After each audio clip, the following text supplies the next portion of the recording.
Part 1. The alien ship moved quietly through the darkness of space. Commander Thelax watched his screens with growing confusion. His 4 eyes blinked in different patterns as he tried to understand what he was seeing. Something was wrong with the data coming from the scanners. The planet below looked peaceful enough. Blue oceans covered most of its surface, with green and brown land masses scattered across it. White clouds drifted through the atmosphere. It reminded him of many other worlds he had visited during his long career with the Galactic Council. But the readings his ship was getting did not match any peaceful world he knew. "Run the scan one more time," Thelax said to his science officer. His voice came out as a series of clicks and whistles, but his translator device changed it into words the crew could understand. Shenri worked at her station, her thin fingers moving across the controls. She was young for this kind of mission, but she was good at her job. "Commander, I have checked 3 times now. The results are the same every time. There is a civilization down there, an advanced one." Thelax felt a cold sensation move through his body. In all his years serving the Council, he had never found a civilization that was not already in their records. The Council had been exploring space for thousands of years. They knew about every intelligent species in this part of the galaxy. At least they thought they did. "What kind of civilization?" he asked. He already knew he would not like the answer. Shenri turned to face him. Her antennae drooped down in a way that showed she was worried. "That is the strange part, Commander. They have cities and factories. They use electricity and radio waves. But they also have weapons, many weapons, more than any civilization at their technology level should have." The commander moved closer to her station to see the display himself. The hologram showed the planet rotating slowly. Red markers appeared all over its surface. Each one was a weapons installation or military base.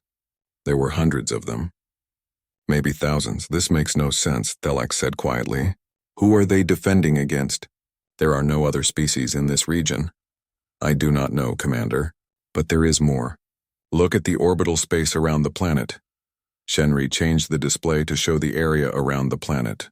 More red markers appeared. These were defense platforms floating in space. They were positioned perfectly to protect every approach to the planet. Whoever built them understood military strategy very well. Thelax had been a warrior before he became an explorer. He had studied battles and defenses from many different cultures. What he was seeing now impressed him and frightened him at the same time. This was not the work of primitive beings playing with weapons. This was professional military engineering. "Can you identify their species?" he asked. "Not yet, Commander. Their communication signals use encryption we have not seen before, but I am detecting ships launching from the surface right now." Thelax looked at the new display Shenri brought up. 6 small craft were rising from the planet, moving fast. They were not commercial ships or peaceful explorers. They were fighters built for combat. Their design was aggressive and efficient. "Raise our shields," Thelax ordered. "Move us to a higher orbit, but keep our weapons powered down. I want them to know we are not here to attack." The Velkari ship climbed higher into space.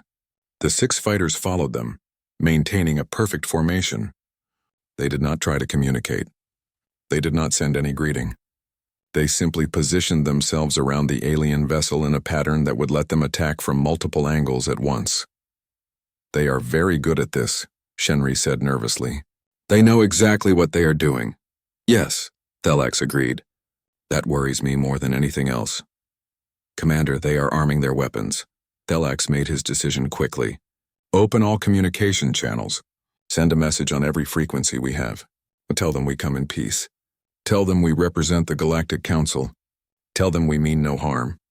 The communication officer sent the message. For a few long seconds, nothing happened.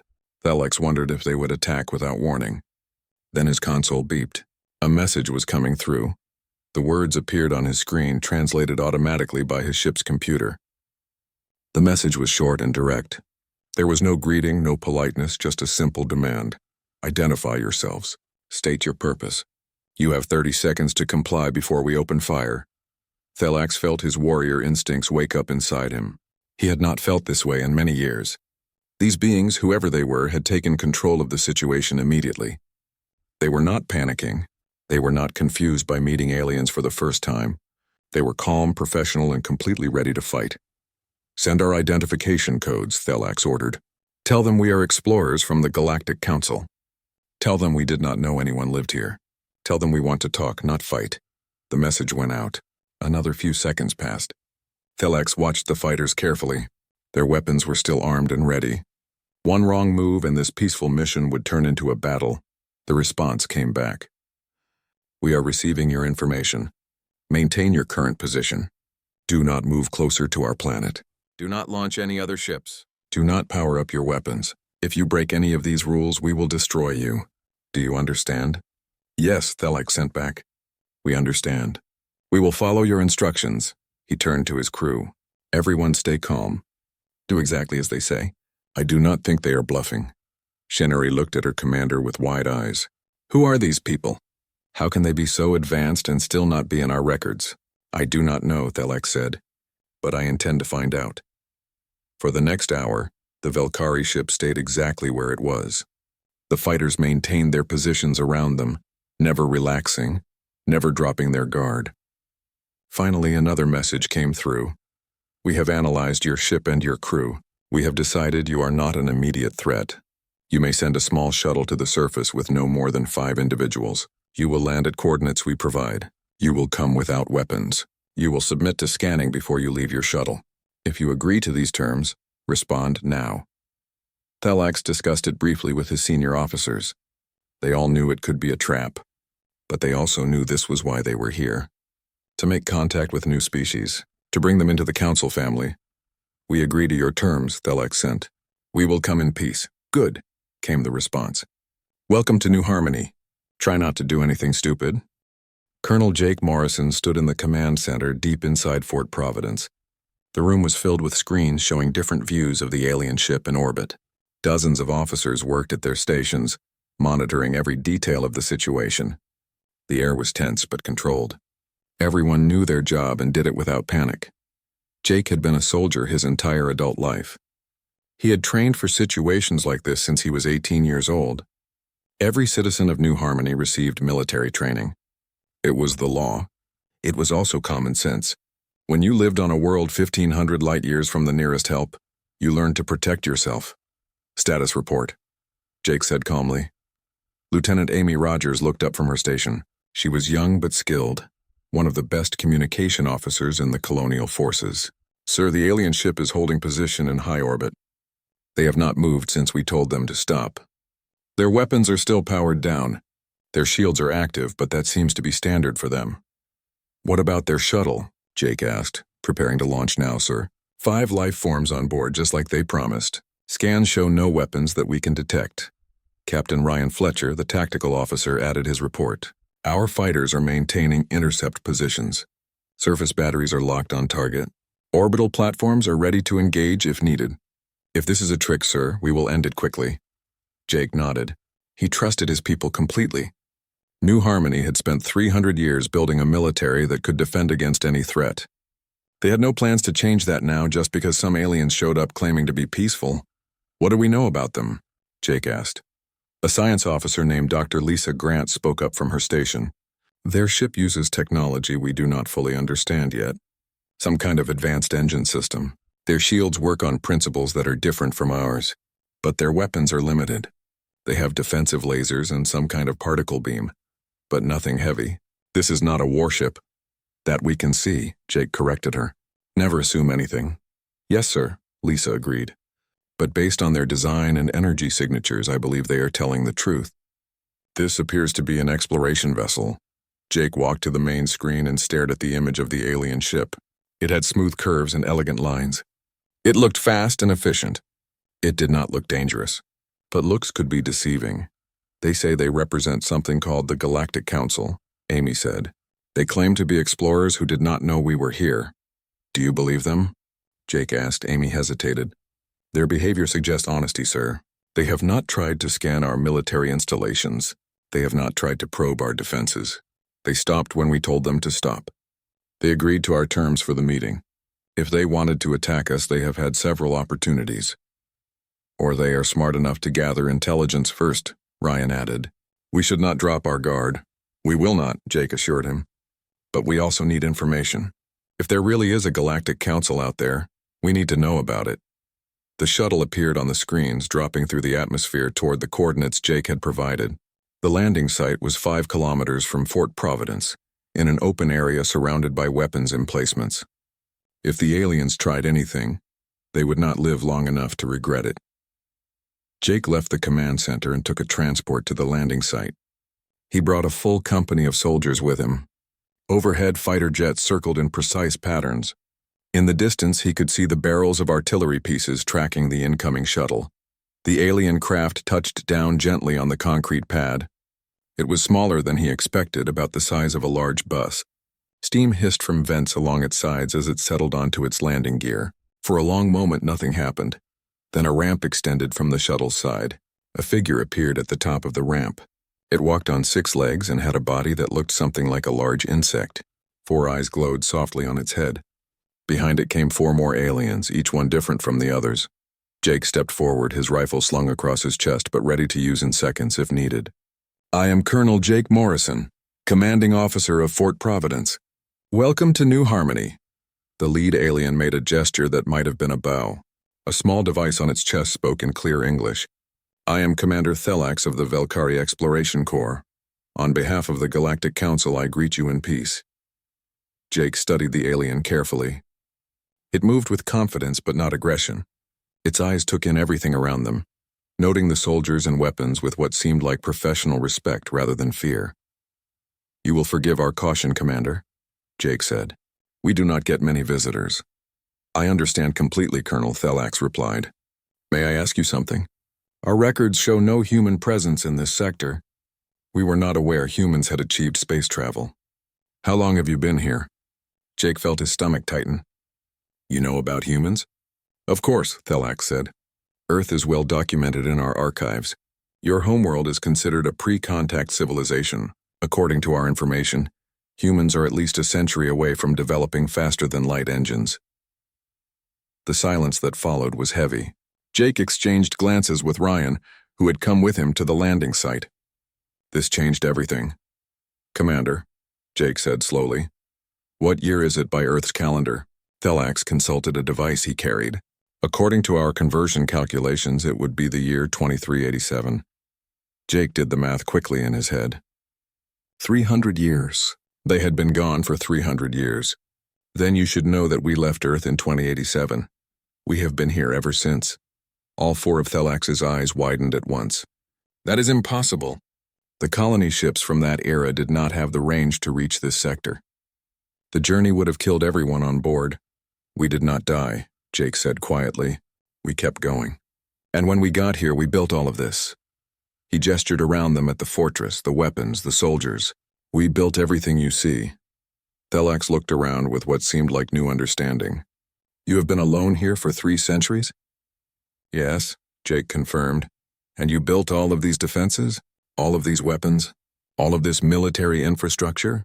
"Yes," Jake said again, "but why?" Thelax asked. "You were alone. There were no threats." Jake's expression hardened. "That we knew of. We had no idea what was out here in the galaxy. For all we knew, hostile aliens could arrive at any moment. We could not afford to be unprepared. So we prepared for everything." Thelax was quiet for a moment. Then he said softly, "You have been preparing for war for 300 years. "We have been preparing to survive," Jake corrected. "There is a difference, Commander. We do not want war. We have never wanted war. But if someone brings war to us, they will discover that we are ready for it." The alien commander seemed to absorb this information. "I think we have much to discuss, Colonel Morrison." "I agree," Jake said. "Come, let me show you what humanity can do when we have no choice but to be strong." Thelax sat in what the humans called a briefing room inside Fort Providence. The room was plain and functional with no decorations or comfort. Everything about it spoke of military efficiency. A large screen covered one wall and rows of chairs faced it. The lighting was bright and harsh. Dr. Lisa Grant stood at the front of the room with a pointer in her hand. She was a thin woman with gray hair pulled back in a tight bun. Her eyes were sharp and intelligent. When she spoke, her voice was clear and precise. "I'm going to tell you the story of New Harmony," she began. "It is not a happy story, but it is an important one." She pressed a button and the screen lit up with an image of Earth. The blue and white planet looked beautiful and peaceful. In 2085, Earth launched 7 colony ships. Each one carried 50,000 people in cryogenic sleep.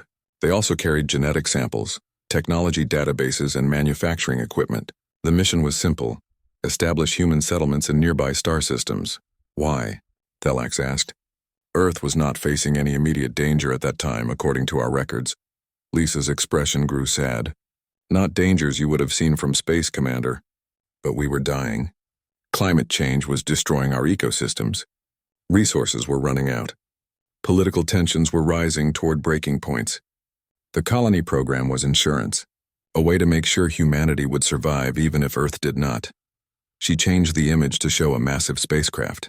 It was blocky and industrial, built for function rather than beauty. This was the Odyssey, our ship. It was the most advanced of the 7 colony vessels. It had experimental engines that could push us farther than any of the others. Our destination was Proxima Centauri. We were supposed to arrive there, establish a colony, and maintain regular contact with Earth. What went wrong? Shenry asked. The young Velkari officer sat beside her commander, watching everything with wide eyes.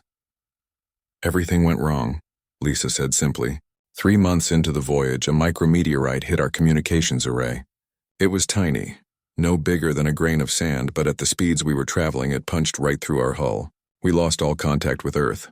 Then our navigation system developed a critical fault.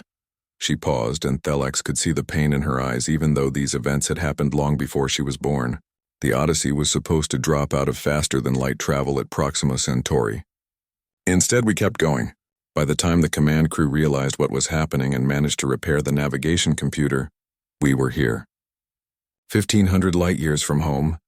Thelax felt shock run through him. 1,500 light-years with primitive human FTL technology. The fuel alone would have been nearly exhausted. How did you survive the journey? Barely, Lisa said. The ship was designed for a much shorter trip. We burned through almost all our fuel reserves. Life support was failing. The cryogenic systems were starting to break down. Captain Greg Palmer, our mission commander, had to make an impossible choice. What choice? Thelax asked, though he thought he knew the answer. Try to go back to Earth, knowing we would probably die in deep space, or commit to this system and hope we could find a livable planet. Lisa brought up an image of the star system. He chose to survey the system first. It took 3 weeks. By the end, we had found this world. The screen showed New Harmony from orbit. It looked remarkably similar to Earth. Oxygen atmosphere. Liquid water. Temperature range suitable for human life. No intelligent native species. It was a miracle, Commander. A second chance at survival. But Captain Palmer was a military man, Jake Morrison said, entering the room and moving to stand beside Lisa. He understood something fundamental about the universe that civilian leaders sometimes forget. What? Thelax asked. That we were completely alone, Jake said. 1,500 light-years from Earth, no way to call for help. No way to go back. Surrounded by unknown space with unknown threats, he understood that being unprepared meant extinction. Jake took over the presentation, bringing up a series of images showing the colony's development over time. In the first year, we woke 20,000 colonists from cryo. That was all our resources could support. We established basic shelters and started farming. In the second year, we built our first factories. The images showed prefabricated buildings going up, followed by larger structures made from local materials. By year 5, we had functioning cities. By year 10, we had mining operations and heavy industry. By year 20, we had established military academies and weapons manufacturing plants. You built weapons before you built schools? Shenry asked with surprise. We built them at the same time, Jake corrected. Every city had a school and a military training center. Every factory produced both civilian goods and military equipment. We could not afford to specialize in peace when war might come at any moment. He showed images of the first orbital platforms being launched. By year 50, we had defensive satellites in orbit. By year 75, we had a fleet of fighter craft. By year 100, we had artillery that could hit targets in low orbit from the ground. This is insane, Thelax said quietly. You built an entire military civilization from nothing. We built a surviving civilization, Lisa corrected gently. Commander, you have to understand what it was like. We had no contact with Earth. For all we knew, humanity was extinct and we were the last survivors of our entire species. Every decision was made with that weight on our shoulders. Jake brought up population statistics. Today, New Harmony has 47 million people spread across 3 continents. We have 6 major cities, 24 military installations, and industrial capacity that rivals most developed worlds. How? Thelax demanded. You had limited resources. No trade. No external support. How did you achieve this level of development? Jake's smile was cold. Because failure was not an option. We mined every useful deposit on this planet. We developed new technologies out of desperation. We built nuclear reactors when our fusion plants were not enough. We created synthetic materials when natural resources ran low. We did whatever we had to do to survive. He leaned forward, his eyes intense.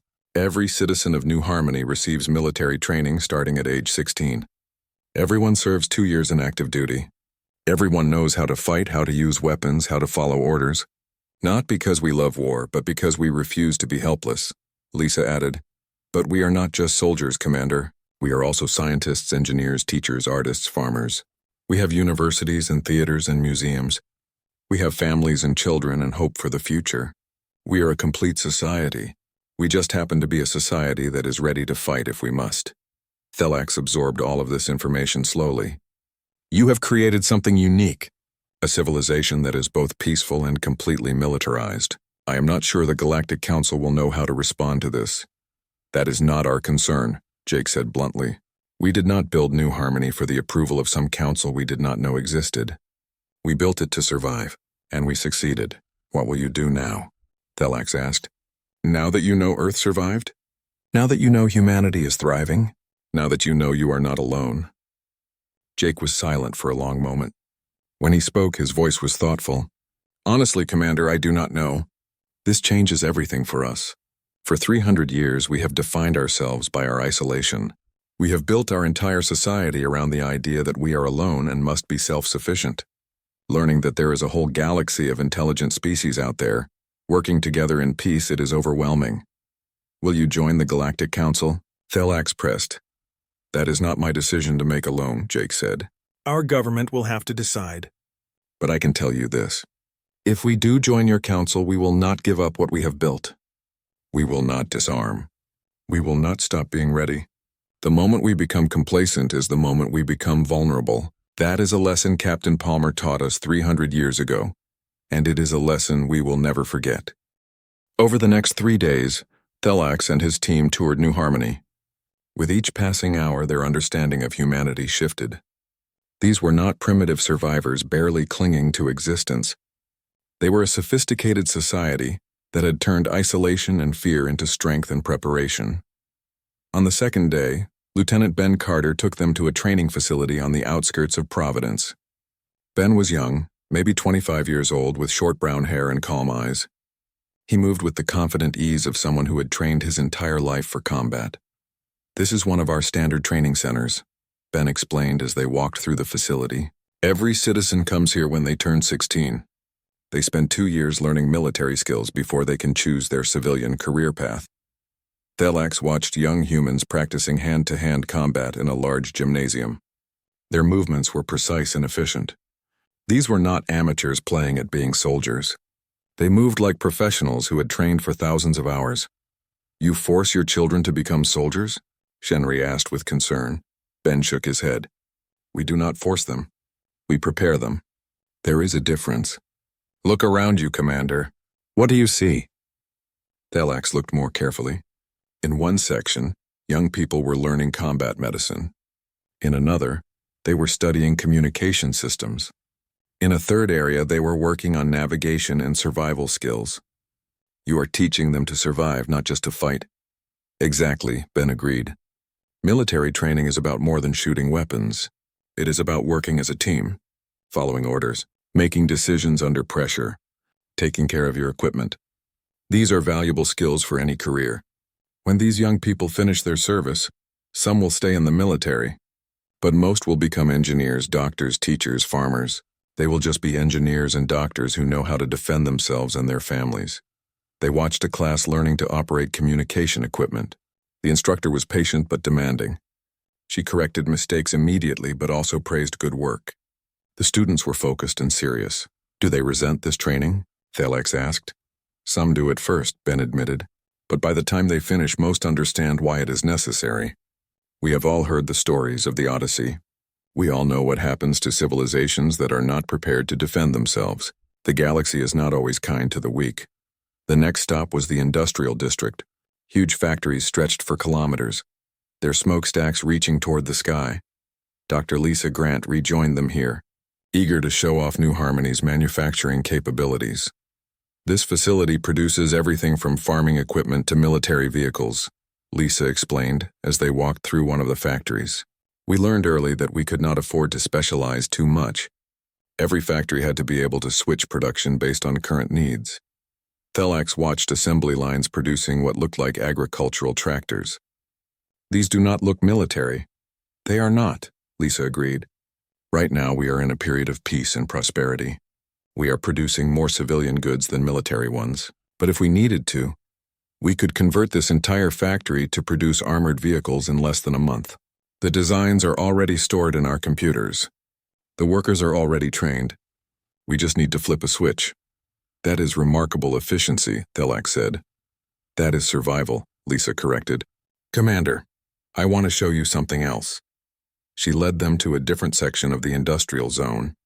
Here the buildings were smaller but more numerous. These are our research facilities. We have been developing new technologies for 300 years, some based on the databases we brought from Earth. Others invented here out of necessity.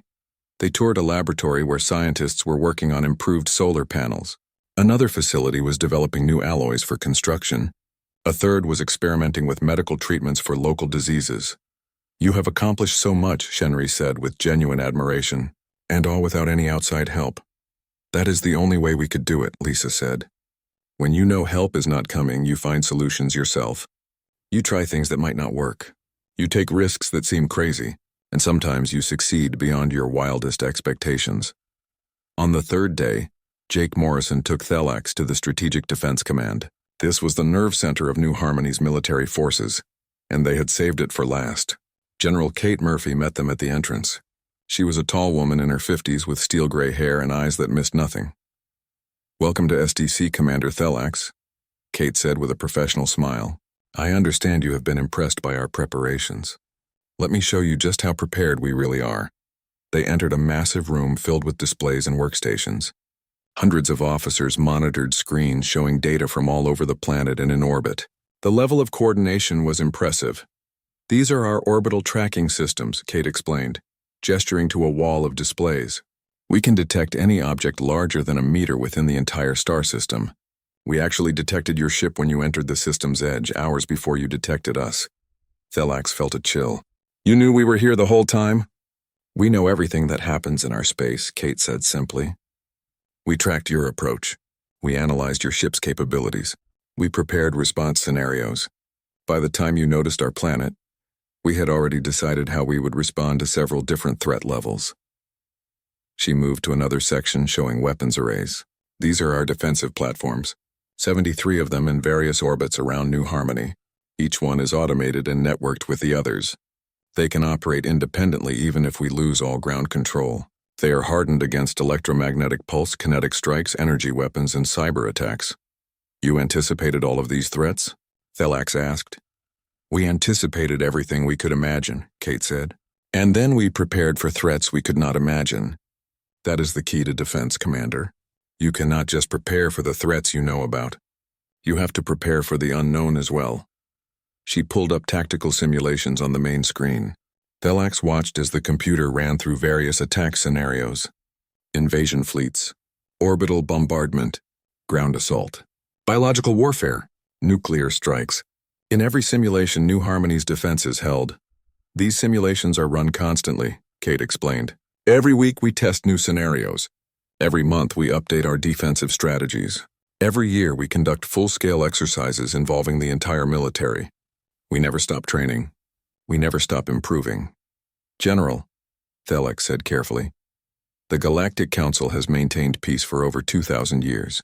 Member species do not make war on each other. We resolve conflicts through diplomacy and negotiation.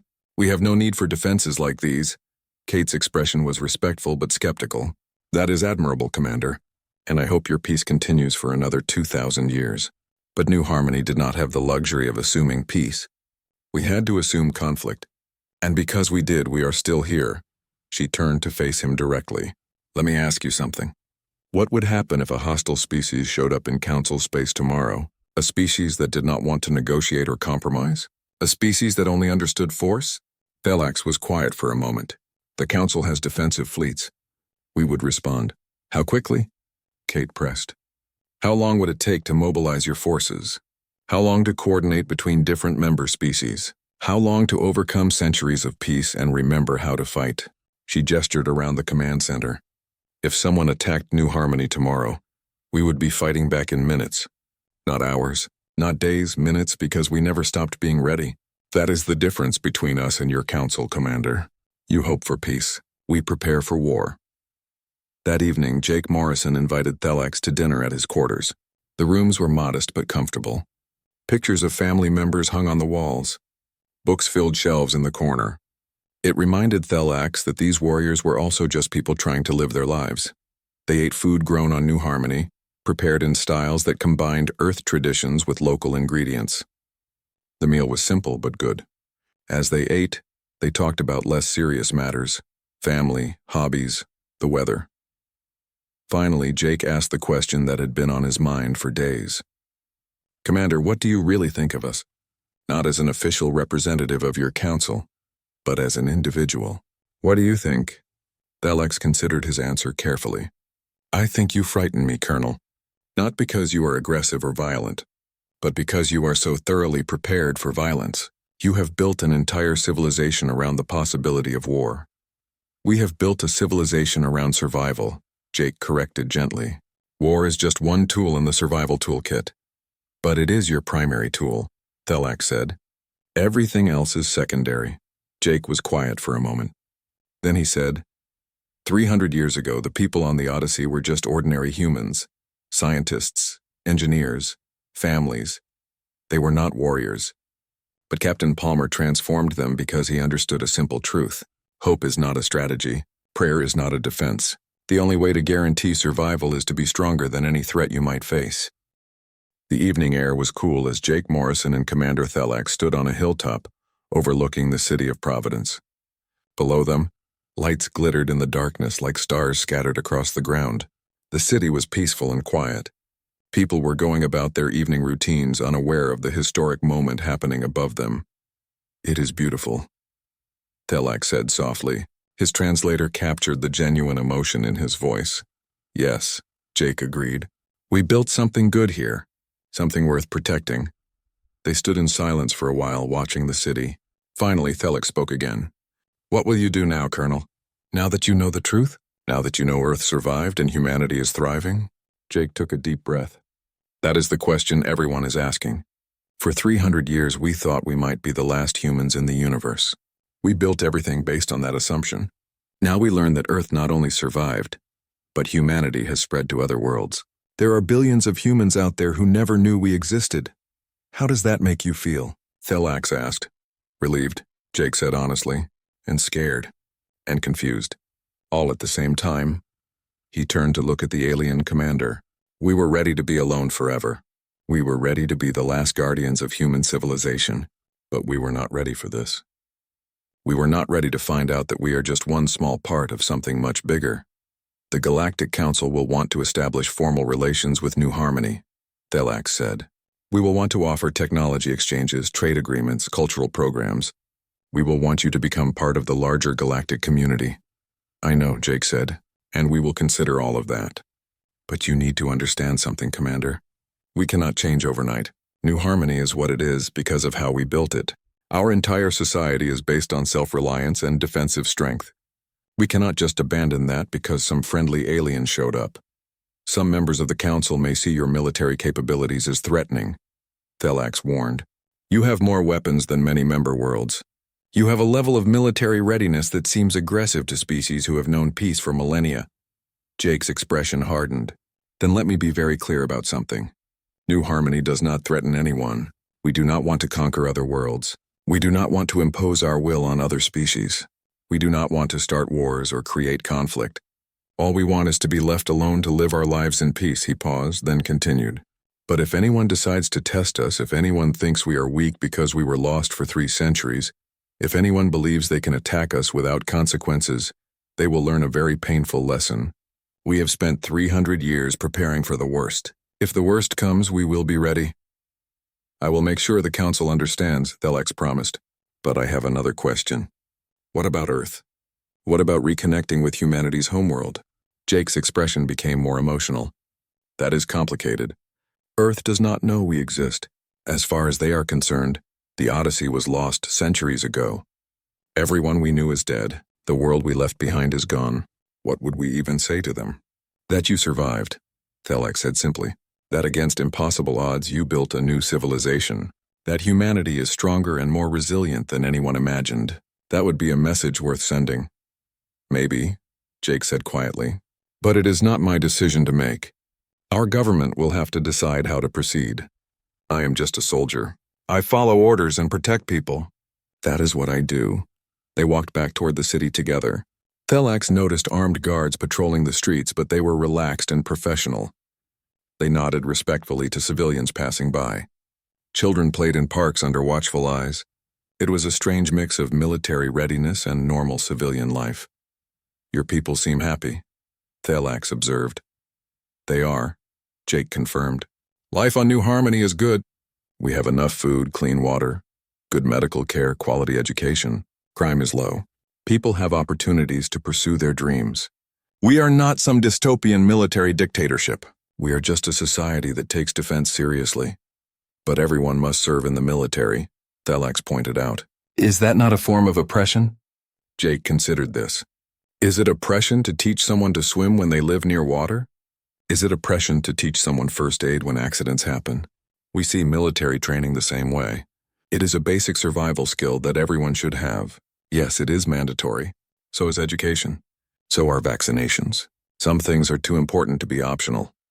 They reached Jake's transport vehicle. Before they parted ways, Thelax had one more question. Colonel, do you ever wish things had been different? Do you wish the Odyssey had made it to Proxima Centauri as planned? Do you wish you had never lost contact with Earth? Jake thought about it for a long moment. Sometimes, he admitted. I wonder what life would have been like if everything had gone according to plan. But then I look at what we have built here, and I realize that maybe getting lost was the best thing that could have happened to us. We were forced to become strong. We were forced to be self-reliant. We built something unique in the galaxy. Maybe that was worth the 300 years of isolation. The next morning, Thelax prepared his ship to depart New Harmony. His crew had gathered extensive data about the colony and its people. They had scanned the planet's resources, studied its technology, and documented its military capabilities. Now it was time to return to Council space and report everything they had learned. But before he left, Jake Morrison had one final surprise for him. He took the Velkari commander to a memorial on the edge of the city. It was a simple structure made of stone quarried from New Harmony's mountains. On it were carved 50,000 names. These are the original colonists from the Odyssey, Jake explained quietly. The 50,000 people who made the journey from Earth. All of them? Thelax asked. Yes, we only had resources to wake 20,000 people initially. The rest remained in cryogenic sleep for decades, waking gradually as we built the infrastructure to support them. Some never woke at all. Equipment failures, medical complications, old age even in cryosleep. Jake touched one name gently. My great-great-grandmother was on the Odyssey. Her name was Patricia Morrison. She was a botanist. She spent her entire life developing crops that could grow in New Harmony's soil. She died 30 years ago, having never seen Earth again, never knowing if humanity even still existed beyond this world. He turned to Thelax. That is what you need to understand about us, Commander. Every person on New Harmony is descended from people who sacrificed everything, who left behind everyone they knew and everything they loved to travel to an unknown world, who spent their lives building a future for children they would never meet. That kind of sacrifice creates a certain kind of people, strong people, determined people, people who do not give up. Thelax felt genuine emotion for these humans. What do you want from the Galactic Council, Colonel? If you could have anything, what would it be? Jake did not hesitate. Answers. We want to know what happened to Earth. We want to know if the other 6 colony ships survived. We want to know if humanity out there remembers us or if we have been forgotten. And most of all, we want to know that we are not alone anymore. You were never alone, Thelax said gently. You just did not know it yet. But I promise you this. When I report to the Council, I will tell them about New Harmony. I will tell them about the Odyssey and its 50,000 brave colonists. I will tell them about 300 years of survival against impossible odds. And I will tell them that humanity is far stronger than we ever imagined. Thank you. Commander, Jake said sincerely. They shook hands, human and alien, representatives of two civilizations meeting for the first time. It was an awkward gesture since Thelax had 6 limbs, but they made it work. As Thelax's shuttle climbed toward his ship in orbit, he looked down at New Harmony one last time. The planet looked peaceful from space with its blue oceans and green continents, but he knew the truth now. Below that peaceful surface was a civilization ready for war, a people who had turned isolation into strength, a culture built on the foundation of never being caught unprepared. He composed his report to the Galactic Council as his ship prepared to jump to faster-than-light speed. It would be controversial. It would challenge assumptions that the Council had held for millennia. It would raise difficult questions about the nature of peace and the necessity of defensive strength, but he would also recommend that humanity be invited to join the Council. That New Harmony be recognized as an independent human world, that every effort be made to reconnect the lost colony with Earth and share the news of their survival. Because Thelax had learned something important during his time on New Harmony. These humans were not dangerous because they wanted war. They were dangerous because they had spent 300 years preparing to prevent it, and in a galaxy that had grown comfortable with peace, that might be exactly what the Council needed. 3 months after Commander Thelax left New Harmony, the planet received its first official communication from the Galactic Council. It came through a relay beacon that the Velkari had left in orbit before departing. The message was formal and polite, but it carried implications that would change everything for the isolated colony.